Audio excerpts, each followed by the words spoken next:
అందరికీ నమస్కారం. సంక్రాంతికి వస్తున్నాం. ఎన్నో ఈవెంట్స్‌లలో ఈ సినిమా సక్సెస్ గురించి మాట్లాడుతూనే ఉన్నాం. ఈరోజు డిస్ట్రిబ్యూటర్స్ ఇలా మేము గ్రాటిట్యూడ్ మీట్ పెడతామని అడగడం ఫస్ట్ టైం ముందు ఆనందం వేసింది. సాధారణంగా డిస్ట్రిబ్యూటర్స్ వాళ్ళకు బ్రేక్ ఈవెన్ అవుతేనే ఈరోజు సూపర్ హిట్ అని చెప్పుకుంటున్న ఫిలిం ఇండస్ట్రీ.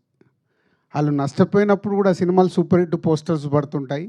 ఏరియాల వారుగా అడిగితే సార్ మాకు ఇంత పోయింది అంత పోయిందని చెప్తారు.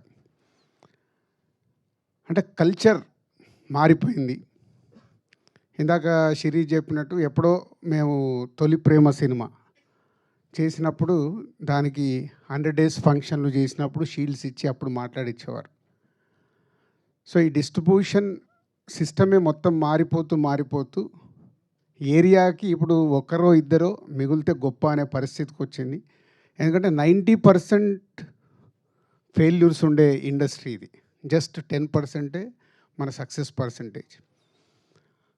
ఒక డిస్ట్రిబ్యూటర్కి డబ్బు సంపాదించాలంటే ఆ సక్సెస్లో వచ్చే ఆ 10% దాంట్లో డబ్బు మిగులుతుంది. మన 90% పోయేది ఎవరు కనిపించదు. ఫెయిల్యూర్స్ వచ్చినా ఆ సక్సెస్ వచ్చినప్పుడే వాళ్ళు నిలదొక్కుంటూ ముందుకెళ్తూ ఉండాలి. ఇందాక మా శిరీష్ చెప్పాడు, ఎల్వీఆర్ గారు, శోభన్, హరి 2006 నుంచి బొమ్మరిల్లు టైం దగ్గర నుంచి మాతో జర్నీ స్టార్ట్ చేశారు. సక్సెస్లు ఉన్నాయి, మధ్య మధ్యలో మాకు అప్ అండ్ డౌన్స్ ఫెయిల్యూర్స్ ఉన్నాయి. అన్నీ తట్టుకుంటూ వాళ్ళు మాతో కంటిన్యూ అవుతూనే ఉన్నారు. అంటే 20 సంవత్సరాలు ఒక డిస్ట్రిబ్యూటర్ ఒక ప్రొడ్యూసర్తో కంటిన్యూ అవ్వడం అనేది నాకు తెలిసి ఫిలిం ఇండస్ట్రీలో వీళ్ళు తప్పితే ఎవరూ లేరు. ఒకప్పుడు భార్గవ్ ఆర్ట్స్ అన్న ఇలాంటి పెద్ద పెద్ద సంస్థలు అప్పుడు ఉన్నప్పుడు వాళ్ళతో కొందరు డిస్ట్రిబ్యూటర్స్ కంటిన్యూ అయ్యేవారు. ఆ కల్చర్ పోయిన తర్వాత వీళ్ళే ఇదే చివరిది కూడా అనుకుంటున్నాను నేను. ఇలా 20-25 years జర్నీ చేయడం ఒక ప్రొడ్యూసర్స్తో డిస్ట్రిబ్యూటర్స్ అనేది ఇంపాసిబుల్.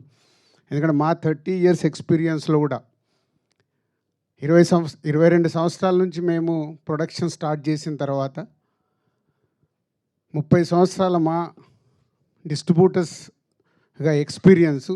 మాకు కూడా వెనక్కి తిరిగి చూస్తే 20 ఏళ్ళ నుంచి మాకు ఎవరైనా ప్రొడ్యూసర్స్ ఉన్నారని వెతికితే నాకు కనిపించట్లా.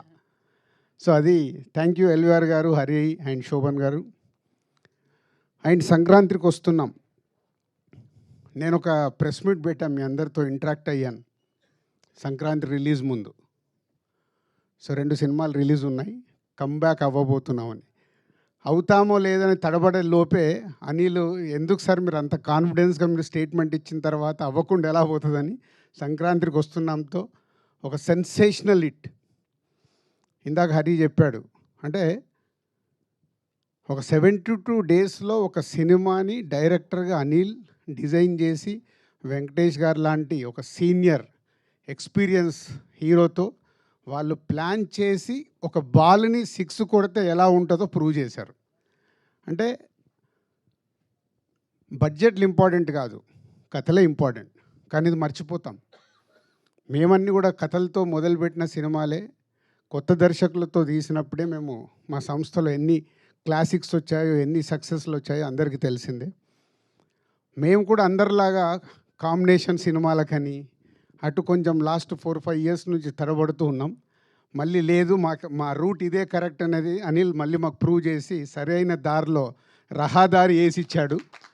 సో ఇదే 2025 సంక్రాంతికి వస్తున్నాం దగ్గర నుంచి మళ్ళీ ఎస్విసి నుంచి అద్భుతమైన సినిమాలు రావటానికి మాకు ఇది ఒక బిగ్ ఎనర్జీ. సో ఈ సక్సెస్ నాకు కూడా చాలా పాఠం నేర్పించింది.